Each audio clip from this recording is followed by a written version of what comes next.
Would you stay silent? Or let revenge speak for you? Welcome to the stories on Shattered Vengeance. Step into a world where love turns dangerous, revenge feels inevitable, and every story drags you deeper into the shadows of desire, betrayal, and the human heart. Let's begin today's story.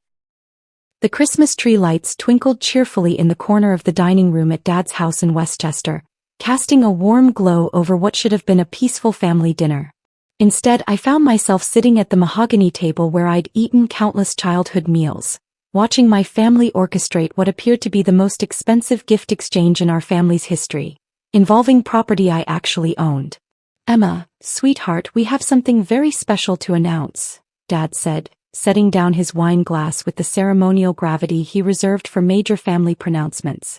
At 62, Richard Chen still commanded attention effortlessly, his success as a corporate attorney having trained him to present complex information with absolute confidence. My sister Rebecca practically vibrated with excitement in her chair, her engagement ring catching the candlelight as she clutched her fiancé David's hand.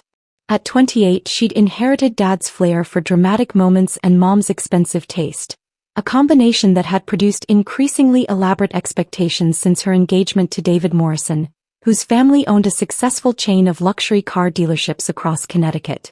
"Rebecca and David's wedding is going to be absolutely magical," Mom added, her voice carrying that particular tone of maternal pride mixed with social ambition.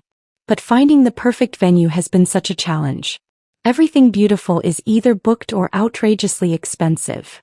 I continued eating my Christmas ham while processing the familiar family dynamic building around me. At 32, I'd grown accustomed to being the practical sister, the one who worked in nonprofit environmental consulting, lived modestly, and apparently existed to provide solutions to other people's expensive problems. "Which is why," Dad continued with a flourish worthy of a courtroom closing argument, "your mother and I have decided to give Rebecca and David the most meaningful wedding gift possible." He pulled out an official-looking document from his briefcase, which I now noticed had been positioned strategically beside his chair throughout dinner. "Consider this your sister's wedding gift. We're signing over the lake house," Dad announced triumphantly. "Rebecca can have her dream wedding right there on the shore of Lake George, and afterward she and David will own the property as their first marital home." The lake house. The beautiful 1920s cottage with its private dock and stunning mountain views, where our family had spent every summer of my childhood.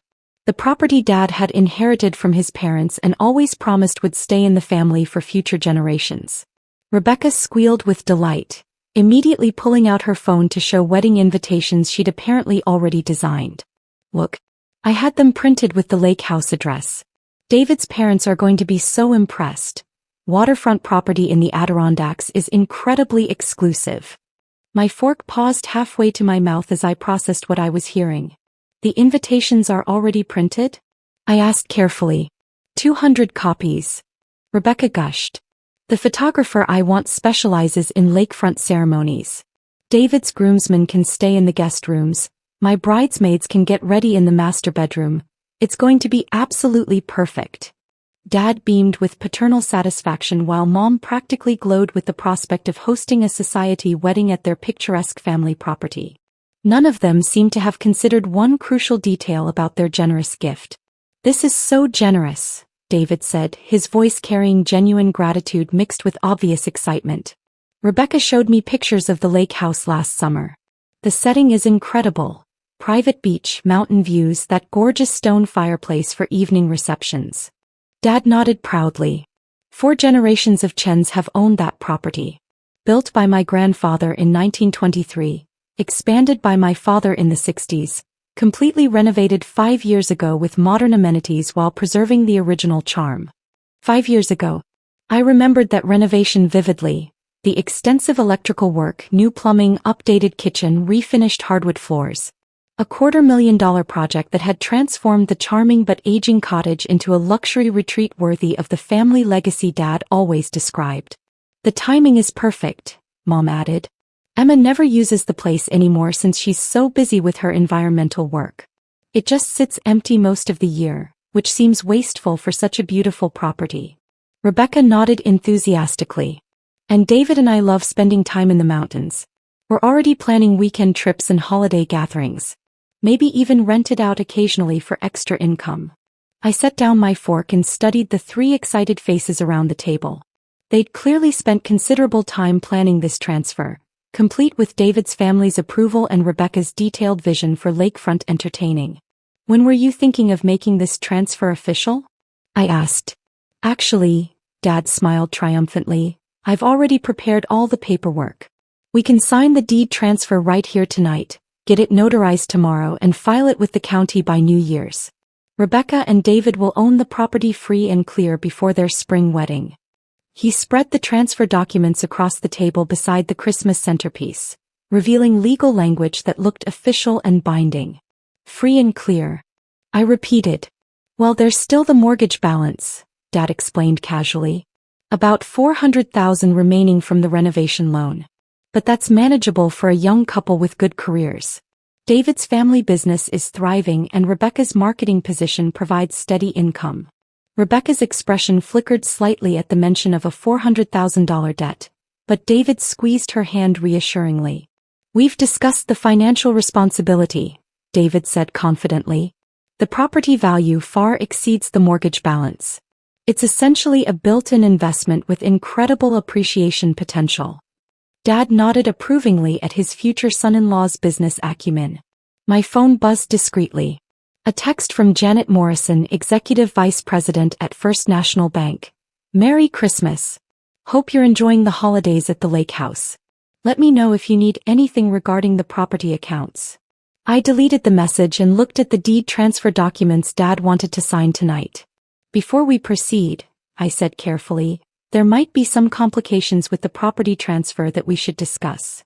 Dad's confident expression wavered slightly. "What kind of complications?" I reached for my purse and pulled out my own set of documents, ones I'd been carrying since receiving them in yesterday's mail. "Complications involving who actually owns the lake house currently." I spread my documents across the Christmas table beside Dad's transfer papers, the contrast between his assumptions and legal reality becoming immediately apparent. The first document was a mortgage statement addressed to Emma Patricia Chen for the Lake George property, showing a current balance of $387,642 and a payment history stretching back 5 years. "Emma," Dad's voice carried a note of confusion as he studied the paperwork. "Why do you have mortgage statements for my property?" "Because it's not your property, Dad. It's mine." The silence that followed was profound. Rebecca's excited expression froze mid-smile. David looked between the documents and my face, his business instincts recognizing a fundamental shift in the evening's trajectory. I pulled out the second document, a deed of transfer dated 5 years earlier, showing ownership of the Lake George property transferred from Richard Chen to Emma Patricia Chen for the sum of $1 and other valuable considerations. "You transferred the property to me 5 years ago when you needed the renovation loan," I explained calmly. "Remember? The bank wouldn't approve a $250,000 mortgage on your retirement income, but they would approve it for someone with stable employment and good credit." Dad's face went pale as the memory returned. The financial stress of wanting to renovate the family property but lacking the income to qualify for the necessary loan. His practical daughter with her steady nonprofit salary and excellent credit score providing the solution. "But that was supposed to be temporary," Dad stammered. "Just a financing arrangement until the renovation was complete. The arrangement was that I would take ownership and responsibility for the mortgage payments," I continued, showing him bank statements documenting 5 years of monthly payments. $4,237 every month for 60 months. Total payments so far, $254,220. Rebecca stared at the numbers, her dream of free lakefront property crumbling as the financial reality became clear. "You mean Emma owns the lake house?" David asked quietly. "Completely. The mortgage is in my name, the deed is in my name, the property taxes are paid from my account." I gathered the documents into a neat stack. "Dad, you can't transfer property you don't own to anyone." The Christmas tree lights continued twinkling cheerfully while my family processed that their generous gift was actually an attempt to give away someone else's house. "But the family legacy," Dad whispered. "For generations of Chens. The legacy continues," I replied gently. "It just belongs to a different generation now." Rebecca looked at her printed wedding invitations with dawning horror. What am I supposed to tell my guests? Rebecca's lakefront wedding became a garden ceremony at David's parents' house in Greenwich. The invitations had to be reprinted with considerable embarrassment, and the photographer who specialized in waterfront venues was replaced with someone more experienced in suburban settings. Dad struggled for months with the realization that his attempt to give away the family property had been legally impossible. The lake house remained mine, along with the mortgage payments that would continue for another 7 years. Mom quietly suggested that Emma might consider allowing the family to use the lake house occasionally, but I reminded her that property ownership included the right to control access and usage. I kept the Lake George property as my private retreat. The cottage remains a peaceful sanctuary where I spend weekends and holidays, exactly as I'd been doing for 5 years while paying the mortgage. David and Rebecca eventually bought a modest condo in Stamford using David's family connections for the down payment. Christmas dinners resumed their normal format the following year. Family celebration without property transfers or assumptions about asset ownership. The lake house stays in the Chen family but belongs to the Chen who actually owns it. Gift giving became much simpler when it involved presents people actually possessed.